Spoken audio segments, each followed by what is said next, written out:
pensate del ritorno in zona bianca del lunedì prossimo? Ma speriamo veramente che sia vero. Speriamo sia vero. Ci vuole Assolutamente. assolutamente, perché non ne possiamo più, insomma, di Mamma tutte mia. queste restrizioni che magari sono state necessarie, però insomma, sembrerebbe che la situazione sta migliorando. Finalmente non abbiamo fatto niente di male per meritarci di stare in zona rossa. Si sente più sicuro col Beh, discorso certo. dei vaccini, eccetera? Beh, è Ci siamo. indispensabile, i vaccini è indispensabile. Sa, perché è un anno e mezzo che siamo chiusi dentro, per paura di prenderlo, per paura di contagiare i nipoti e tutto il resto, e quindi adesso è ora di uscire, abbiamo bisogno di un po' di aria. Ma con prudenza, Uscire? Con prudenza, con le mascherine e con tutto quello che ci può mantenere sicuri. Bene, meglio.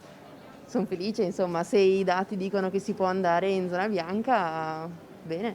Sicuramente siamo contenti, sperando di tornare un po' più alla normalità, sperando di tornare indietro, ecco, diciamo. È stato, già con la zona gialla, per fortuna siamo riusciti a tornare almeno al primo anno, qualche giorno in presenza all'università, e speriamo che appunto questa zona bianca duri, che torniamo tutti a lezione. Bene, è una cosa positiva. Ne sentiva bisogno?